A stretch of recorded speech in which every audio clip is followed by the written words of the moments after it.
Hello everyone, daily blog by Sweet Heart চ্যানেলে তোমাদের আরও একবার স্বাগত। আশা করছি তোমরা সবাই ভালো আছো। তো এই দিনটা ছিল 13ই সেপ্টেম্বর, যেদিন ছিল আমার মামার ছেলের জন্মদিন। তো সেই দিনের এই ব্লগ আমি তোমাদের সাথে শেয়ার করছি। এখন আমি একটু যাব আমাদের এখানে যে স্টেশন আছে, স্টেশনের কাছে ওর জন্য কিছু গিফট কিনতে এবং আমার কিছু ওষুধ নেওয়া ছিল, তো আমরা সেই জন্যই যাব। তো আমরা এখন টোটোয় করে যাচ্ছি। টোটোয় করে আমাদের যেতে সময় লাগে 15 মিনিট। তোমাদেরকে আমি এই জায়গাটা দেখাচ্ছি। এই জায়গাটা খুবই ভালো, মানে পুরো সবুজে ঘেরা। আর সেদিন আকাশটা খুবই মেঘলা ছিল। তারপর আমি ডাক্তারখানায় গিয়ে ওষুধ নিয়ে নিলাম। ওর জন্য আমি গিফট নিয়েছিলাম, ভেবেছিলাম একটা পেন্সিলের সেট নেব।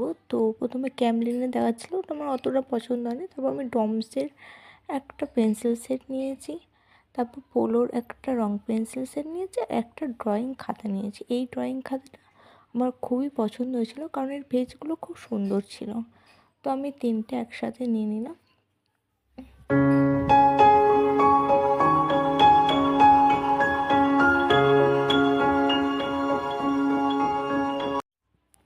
তারপর আমি বাড়ি আসার পরে দেখলাম বাবু এখন খেতে বসেছে, কারণ এটা দুপুরবেলা ছোটো করে পালন করা হয়েছিল, ভাত তরকারি এখানে। তারপর আমি মা গেলাম ওর জন্য একটা জুতো কিনতে। মা বললো ওকে একটা জুতো দেবে, তাই জন্য গিয়েছিলাম। তো সেখানে গিয়ে ওর নাচ দেখো, খুবই ছোটো ছোটো বাচ্চারা, ওদের অল্প কিছুতে ওরা খুশি হয়ে যায়। ওরা তো বোঝে না দামি জিনিস কোনটা। তো ওই জুতোটা নিয়েছিলাম। তারপর সন্ধ্যেবেলায় আমরা বেলুনগুলো ফুলিয়ে নিলাম। ও টিউশনে গিয়েছিলো, সেখান থেকে আসার আগে ও আমাকে ওর আংটি বা হাতের বালা পরে সে দেখাচ্ছিলো, দেখো দিদি কেমন লাগছে। দেন আমি যে গিফটটা কিনেছিলাম সেটা ওকে দিয়ে দিলাম। তারপরে ও কেক কাটবে। এটা ওর কেক কাটার সময়,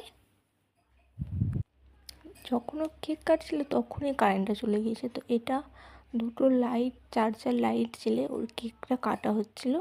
এখানে দেখো মা আর ছেলের একটা মিষ্টি মুহূর্ত। যদিও বলেছে এটা ঘরোয়া অনুষ্ঠান, সো ড্রেস পোশাক আশাক থেকে কেউ কোনো রকম কমেন্ট করবে না দয়া করে।